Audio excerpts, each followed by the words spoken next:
E aí, galera, aqui é o Vitor e nesse vídeo eu vou trazer uma reflexão se vale a pena entrar na área de programação em 2025 e o que precisa fazer para entrar na área. Eu sou o Vitor, eu tenho 28 anos e eu trabalho na área de TI há mais de 8 anos. Como dev, eu trabalho há mais de 6 anos. Já trabalhei em bancos como o Sicredi e atualmente eu estou trabalhando no Banco Roxinho, que vocês devem conhecer. Então vamos lá. Acho que a primeira pergunta que a gente tem que fazer é por que estudar programação em 2025, né? A gente tem várias áreas aí, em, criação de conteúdo para a internet, influencer vendendo lifestyle, a gente tem marketing digital, gestão de tráfego, a gente tem criadores de conteúdo criando black content, né? Que são, pelo que eu entendi, basicamente são IAs que geram os conteúdos dos vídeos e publicam de forma automática esses conteúdos e geram monetização para esses canais sem os criadores precisarem interferir ali manualmente, né? Então tem várias formas novas hoje em dia no mercado de fazer grana. Por que programar vale a pena ou não ainda, né?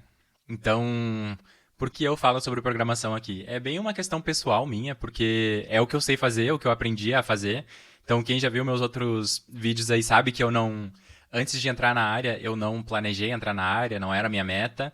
As coisas só foram acontecendo, eu fui estudando e depois que eu entrei na área eu vi que era uma maneira de mudar de vida e isso aconteceu comigo, né? Eu mudei de vida e vi centenas de outras pessoas também ao longo desses 9 anos também mudarem de vida, né? Então é algo pessoal que eu vivi e vi outras pessoas vivendo e quando eu falo aqui no meu canal no YouTube, eu tento incentivar as pessoas a entrarem nessa área por conta disso, né? Por conta de experiência própria mesmo. Talvez tenham outros caminhos mais rápidos e melhores que eu não conheço e não sei se eu mudaria agora, né? Por conta de já estar estabelecido e já ter uma remuneração consideravelmente decente ali.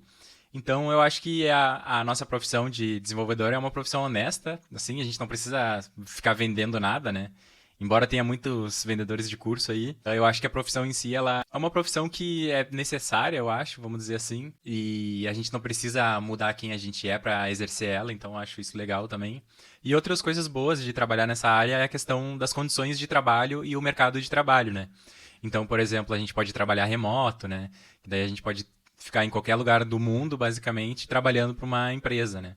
A gente pode. Isso é uma coisa muito boa, né? Não precisar se locomover até um local específico para exercer a tua função, né? Tem a questão da remuneração também, que é muito boa, e vocês devem saber muito bem por conta de vários canais no YouTube, inclusive o meu. A gente, basicamente, o nosso trabalho não precisa fazer nenhuma força manual, né? Tu fica basicamente sentado, digitando o dia inteiro. Tem pessoas que talvez gostem disso e talvez outras pessoas não gostem, né? Mas eu acho legal. E uma coisa bem legal também da nossa área é que a gente consegue ganhar salários bons sendo peão, né? Então, eu, por exemplo, lá onde eu trabalho, eu sou um dos níveis mais baixos da pirâmide da empresa, assim, né? Que é tipo o chão de fábrica da empresa. E a galera que tá no mesmo nível que eu consegue ganhar até, sei lá, 24, 25 mil por mês. Então, esse lance de tu ganhar, ser remunerado bem, teoricamente com poucas responsabilidades, né? Sem ter que ser responsável por outras pessoas, é algo que poucas profissões te possibilitam, né? Então, isso é bem legal. A questão de ter chefes e equipe, geralmente as pessoas que trabalham na área, que são teus chefes e que trabalham contigo, são bem de boa. E é uma área razoavelmente diversa, né? Então tu vai ver pessoas ali que têm um background mais humilde, tu vai ver pessoas brancas, pretas, tu vai ver uma diversidade bem grande que não é tão comum em outras áreas, assim, né? E o último ponto também é que é razoavelmente garantido e estável, né? Se tu for bom naquilo que tu faz. É difícil de algum profissional da nossa área com bastante experiência e que já trabalhou em empresas grandes, assim, e que tem uma experiência profissional bacana, é difícil esse cara ficar desempregado ou ganhar mal, assim. Tipo, sei lá, nos meus 9 anos aí eu já troquei de empresa, eu já pedi umas 4 demissões e sempre foi pra ganhar mais, né? Meu salário sempre foi aumentando, assim, eu nunca regredi o salário. Então essa questão é bem legal também. Então tá, o outro tópico é quanto tempo leva, né, pra gente entrar na área. Esse tópico aqui é bem difícil de falar porque eu não gosto muito de falar porque às vezes a gente fala um tempo aqui e a pessoa se ancora nesse tempo, né?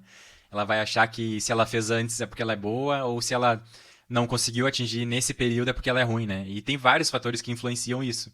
Então, o que eu gosto de passar é, geralmente, se tu fizer determinados requisitos, tu tem a chance de levar tanto tempo. Então, por exemplo, o que eu gosto de falar aqui é que se tu estudar 4 horas por dia, a chance de tu ir do zero, que é não saber nada, até tu conseguir um estágio, isso pode levar 1 ano com uma probabilidade bem alta, assim. Então é bem razoável que se tu estudar durante 4 horas por dia, durante 1 ano, tu vai conseguir um estágio na área, se tu estiver cursando alguma faculdade ali no final desse período, né? Então, claro que tem 1 milhão de fatores que influenciam isso, o mercado, inclusive. Então, tipo, não adianta tu só estudar e não ter um currículo, não ter um LinkedIn atualizado, não procurar vaga. Então, não adianta várias coisas, né? Mas se tu, nesse 1 ano, estudar durante 4 horas por dia e focar em fazer um currículo bacana ali, tu consegue entrar na área, acho que com uma certa probabilidade boa, assim. E aí, pra ti ir do estagiário até um júnior, eu acredito que leva em torno aí de 1 ano e meio, mais ou menos, 2 anos, uma probabilidade boa também, se tu é um cara esforçado ali, que vai continuar estudando, né? Não adianta tu entrar no teu estágio ali e parar de estudar, né? E aí, depois de júnior para pleno, eu acredito que é mais uns 2 anos ali, se tu tiver numa empresa boa, aprendendo e conseguir contribuir bastante. Então, eu gosto de passar esses números assim pra galera ter uma noção. É meio zoado passar número, porque tem gente que vai conseguir bem antes, tem gente que vai talvez conseguir depois. Então, ali o que eu gosto de falar é pra respeitar o teu tempo ali, mas é bom também passar uma noção assim pra galera. Aqui mais, eu conheço pessoas que em cerca de 6 a 8 meses elas não sabiam nada. Em 6 a 8 meses elas já estavam trabalhando como júnior, ganhando tipo 4, 5 mil reais por mês. Eu conheço, mas são exceções. E esses casos foram ali logo depois da pandemia, que a gente teve um boom na nossa área, que muita empresa estava contratando muita gente. Então, às vezes a gente tem que ter essa noção de mercado, assim, né? Então, não dá pra pegar esses casos específicos pra pegar como exemplo e dizer que é uma média, né? Então, só pra vocês terem noção. E tem pessoas que eu conheço que estudam há 2 anos aí e não conseguiram nenhum estágio. Já conseguiram e já saíram, mas não conseguiram uma vaga como júnior ainda. Então é bem variável, assim. Mas vamos lá, então tá. O que precisa fazer pra começar, né? O que é que a gente precisa estudar pra entrar na área? Então, quando vocês vão ver que esse tipo de pergunta tem muito conteúdo na internet sobre isso. Então, eu não vou ser específico aqui falando estuda Java, Spring Boot, não sei o que. Eu vou falar coisas bem genéricas porque tem muito conteúdo sobre isso na internet. Então, aqui eu vou fazer um resumão, que é basicamente tu precisa entender os fundamentos da computação ali, né? Tipo, como que um computador funciona, basicamente, ou um celular. Então, isso tu vai aprender sobre os fundamentos da computação e fundamentos de redes também. Então, como a gente trafega informação na internet, né? Como que funciona a internet, basicamente. Esse tipo de coisa acho que é fundamental aprender. Então, eu aconselho muito. Isso vai ter em faculdade e tem na internet também cursos bem bons sobre isso. Depois que vocês aprenderam o fundamento da computação e das redes, eu indico vocês aprenderem uma linguagem de programação. E aí, essa linguagem... para escolher essa linguagem, vocês já vão ter que definir se vocês vão querer trabalhar no back-end ou no front, que no back-end é basicamente onde rola o processamento de dados, e o front-end é onde rola a apresentação dessas informações, né, dos dados. Pode ser vídeo, um site, alguma coisa. Então, tem essas duas áreas que são bem distintas, envolvem tecnologias diferentes, envolvem padrões de projetos diferentes, envolvem bibliotecas diferentes, então são coisas que vão separar ali, basicamente, caminhos totalmente diferentes ali para a profissão de vocês. Então eu aconselho a focar em uma só, porque na prática, quando vocês trabalharem numa empresa grande, que eu espero que vocês consigam algum dia, vocês vão exercer geralmente uma posição só, ou back-end ou front-end, e em algumas exceções vocês vão precisar mexer um pouquinho no outro ali, mas o coração de vocês ali a especialidade vai ser uma delas só. Outra coisa que eu gosto de indicar é se inserir na comunidade também. Como assim? A área de programação, para quem tá vendo meu vídeo aqui porque foi indicado, talvez já conheça alguns outros canais, mas é bom tu se inserir na comunidade, sabe? Então, por exemplo, se tu faz faculdade, começa a trocar ideia com as pessoas, ver o que elas estão estudando, tentem um motivar o outro. E a questão da comunidade também é muito do que a gente consome na internet, né? Então, hoje em dia, por exemplo, tem muitas páginas no Instagram, tem muitos canais no YouTube que falam sobre a área de tecnologia, que eu acho bem importante vocês irem se inserindo nesse mercado para vocês se acostumarem com isso. Então eu vou indicar alguns canais aqui no YouTube. O primeiro deles é o Curso em Vídeo, que é um dos principais canais assim que me ajudou muito lá no início da minha carreira, quando eu estava fazendo a transição de QA para programador. E eu assisti vários vídeos ali de cursos básicos de Java, de cursos básicos de orientação a objetos, tem vários cursos completos ali de Python, HTML, acho que tem JavaScript também. E só que esse é um ponto, é completo na teoria, assim, tu não vai fazer um curso e pegar uma certificação e já vai estar pronto para o mercado, não é assim que funciona. A nossa área é bem diferente nesse sentido, que tu precisa ter projetos práticos que mostram o que tu sabe fazer. Então, outros canais aqui tem a Rocket City também, que é mais voltada para o front-end, então vai ter mais conteúdo sobre React, Node.js e TypeScript. São bem bons os conteúdos deles. E aí, mais de vivências, assim, e opinião sobre o mercado de trabalho e tecnologias inovadoras, a gente tem também o Felipe Deschamps, que é um canal bem massa. O canal dele é uma inspiração, assim, na qualidade do conteúdo que ele faz, tanto na didática, quanto no audiovisual, assim. Ele usa tipo, umas câmeras muito boas, ele tem uma edição impecável dos vídeos, então é bem legal, assim. Tem o Lucas Montano também, que é mais um canal sobre vivência, um cara que era aqui de Porto Alegre, do Rio Grande do Sul, e mora hoje na Holanda, se não me engano, ele trabalha por uma empresa de lá como dev. O Felipe Deschamps era, acho que, de Santa Catarina e mora no Canadá.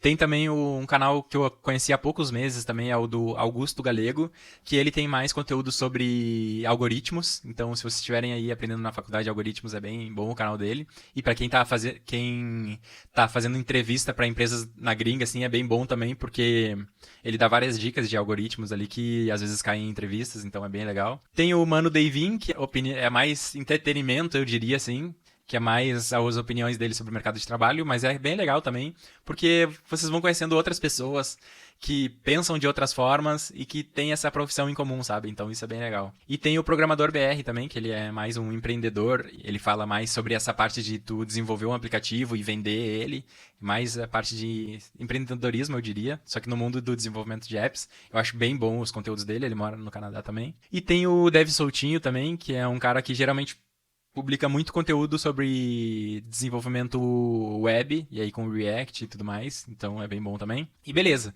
se inserir na comunidade, né? Isso é bem importante. E outro ponto importante também é identificar o que te motiva, né? Isso vai fazer com que fique mais fácil para ti. Não mais fácil, mas tu vai conseguir aguentar mais estudar por tantas horas, por tanto tempo e trabalhar com isso, e depois do trabalho ainda estudar mais, depois que você estiver trabalhando. Então é bom identificar o que te motiva, né? Então, no meu caso, era dificuldade que eu tinha mesmo, financeira, assim. Eu fui muito pobre quando eu era mais novo. Então, tipo, não poder ir num lugar comprar alguma coisa que eu gostava, tipo uma bolacha, uma traquinas, ou sei lá, ir num restaurante, era algo que me frustrava bastante e fazia com que eu quisesse melhorar de vida, sabe? Então, com o tempo é óbvio que eu mudei, meus planos mudaram também, minhas metas, né? Mas é bom tu sempre pensar naquilo que te motiva, que faz tu acordar de manhã cedo e te lembrar do porquê que tu tá estudando tantas horas, porquê que tu tá trabalhando tantas horas. Então isso é bem importante. Uma pergunta que eu recebo muito aqui também é se vale a pena fazer faculdade. Eu vou lançar um vídeo no canal sobre isso. Eu vou publicar aqui na descrição ou no cardzinho no final do vídeo. Mas, resumindo a minha opinião, a faculdade eu acho que ela vale a pena se ela for federal e presencial, ou se for em alguma faculdade de rico, assim, tipo PUC, sei lá, que é presencial também. Descartem faculdades EAD, porque eu acho que elas têm um conteúdo bem ruim, tu não vai se inserir na comunidade através delas, então eu acho que o principal ponto da faculdade é tu aprender e se inserir na comunidade ao mesmo tempo, e faculdades EAD são ruins e tu basicamente fica isolado ali e não aprende muito e não se insere na comunidade, então eu acho que não vale muito a pena. Tem outras formas de tu adquirir conhecimento de graça na internet que são bem melhores. Então, o que dá pra esperar da nossa área em termos financeiros, assim? E aqui, de novo, é bem difícil de falar isso porque cada pessoa vai ter uma experiência diferente, mas eu gosto de passar valores porque todo mundo gosta de saber, sei lá. Eu acho que é importante a gente saber mais ou menos o que é o mercado. Tem pesquisas que mostram os salários ali. Eu acho que no canal da Código Fonte, eles fazem pesquisa todo ano com tipo 10, 15 mil devs no Brasil, em que eles perguntam sobre faixa salarial, quais linguagens de programação eles estão usando. Várias perguntas bem legais que é legal vocês darem uma olhada para saber o que o mercado está pedindo, a questão de salários também, né? Mas eu vou passar aqui a minha opinião e a minha... Pelo que eu vi no decorrer da minha história, assim, eu vi as pessoas receberem esses valores, então eu vou passar o que eu acho que é de média aqui, mas olhem na descrição do vídeo que eu vou atualizar ali caso esteja alguma coisa errada. Então, para estágio, acho que dá para vocês esperarem aí 1.000 a 2.000 reais num estágio. E aí, estágios que pagam 1.000 reais, não necessariamente eles são melhores do que estágios que pagam 2.000. Então, os requisitos eles mudam, né? Quanto maior o salário, provavelmente tem mais pessoas que querem fazer esse estágio, os requisitos são maiores. Então, minha dica é escolher bem a área, né? Se tu for back-end, tenta focar em back-end quando tu faz estágio. Mas a expectativa financeira ali é isso. De júnior ali, o salário pode ir de 3 a 5 mil. Eu acho que é um salário razoável para quem é júnior. Tem empresas que pagam mais do que isso. Por exemplo, no Nubank, um júnior recebe 9.000 reais. Eu acho que no Sicredi, um júnior vai até 6.000 reais com um monte de benefício, com 14º, 5º, PLR de 3 salários. Então tem essas exceções, mas eu acho que na média é uns 3 a 6 mil ali reais. Isso é o que um júnior recebe no mercado hoje em dia. E aí pleno vai de 5 a 10, e aí tem várias exceções, tipo no Nubank um pleno ganha 14 mil, 15 mil. No Sicredi um pleno acho que vai até 9, 10 mil. Então tem essas exceções, e um sênior ali tu pode esperar um salário de 10 a 20 mil, com as exceções também, o Nubank, por exemplo, o sênior pode ganhar até uns 24, 25 mil. Então tem essas empresas maiores, Big Techs geralmente pagam salários maiores, tipo iFood, Uber, sei lá, talvez bancos digitais também, tipo C6, PicPay, tem esses uns salários maiores. O que esperar de condições de trabalho para um júnior, né? Cara, aqui vai depender muito. Tem empresas pequenas que vão te sugar a alma, tem empresas maiores que vão querer focar mais no teu aprendizado, que estão investindo pra te estar ali. Então, hoje em dia o mercado tá bem difícil pra quem é júnior, tem poucas vagas, porque o mercado deu uma saturada, porque tem muita gente entrando e tem poucos seniors, então acaba que as vagas pra júnior tá um pouco mais difícil de encontrar. As condições não estão muito favoráveis, assim, pra quem tá entrando. Então, pra ti se aliviar, é melhor tu se profissionalizar, assim, fazer projetos em casa, estudar bastante, estar bem preparado, porque daí tu consegue se destacar e consegue entrar no mercado. Então essa é a minha dica. E aí, pra encerrar o vídeo aqui, na verdade tem mais 2 pontos ainda, né? Vale a pena no longo prazo? Cara, quando eu entrei, o meu sonho, há 9 anos atrás, era, tipo, ter um salário de 5 mil reais. Eu vi que era possível, né? Quando eu entrei lá, eu ganhava 1.500 reais. E o meu sonho era, tipo, quando eu chegar a 5 mil reais por mês, eu vou estourar a boca do balão, né? Vou trabalhar por mais 3 anos e vou me aposentar. Sei lá, era isso que eu pensava na época. E eu só queria, tipo, poder comer o que eu quisesse, queria poder comprar algumas besteiras ali, poder sair. Queria poder ter uma vida um pouco mais digna, assim, tipo, poder comprar algumas coisas básicas, assim. Na época era esse meu objetivo, né? E aí, sei lá, com 3 a 4 anos, eu consegui ter uma evolução bem grande de salário. Então, sei lá, em 4 anos, acho que eu já saí de 1.500 pra ir pra um salário de 6 mil reais. Depois, em mais um ano, foi pra 12. Então, eu fui melhorando de vida, assim, né? Então, e eu fui mudando minhas metas também. Por exemplo, hoje eu penso muito mais em aposentadoria.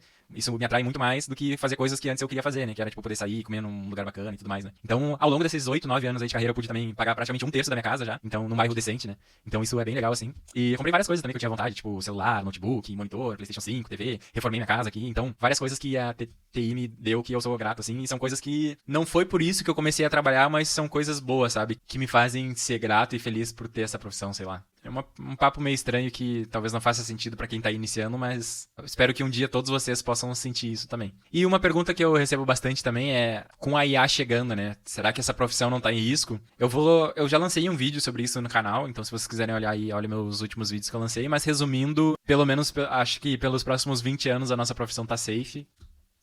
Vai de boa, porque eu acho que se a IA avançar no nível de substituir desenvolvedores, eu acho que provavelmente qualquer outra profissão que tu escolheu vai estar em risco também. Então é isso.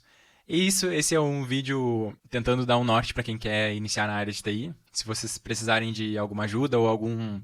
Eu tenho um guia também, eu vou deixar aqui no comentário. Talvez esteja com cursos desatualizados, mas eu tenho um guia ali com o que precisa, que nem os fundamentos de internet, linguagem de programação. Tem um curso para cada assunto desse. Então, se vocês quiserem seguir essa trilha, acessem o link ali, é no meu GitHub. Eu criei uma paginazinha no GitHub ali, coloquei alguns cursos bons. Tem vários que estão desatualizados, são antigos, assim. Talvez tenha coisas novas, bem melhores e mais atualizadas, de graça. Mas são cursos de graça de outras pessoas, não é nada meu. Eu não tô ganhando nada com isso, por indicar esses cursos. Mas para quem quiser aí, só pra... E tem muito conteúdo técnico na internet aí, pra quem quiser aprender a profissão. E é isso, guys. Esse foi o vídeo. Agradeço quem assistiu até o final. E se tu gostou do conteúdo, deixa o like aí e se inscreve no canal. É nóis e até a próxima. Valeu!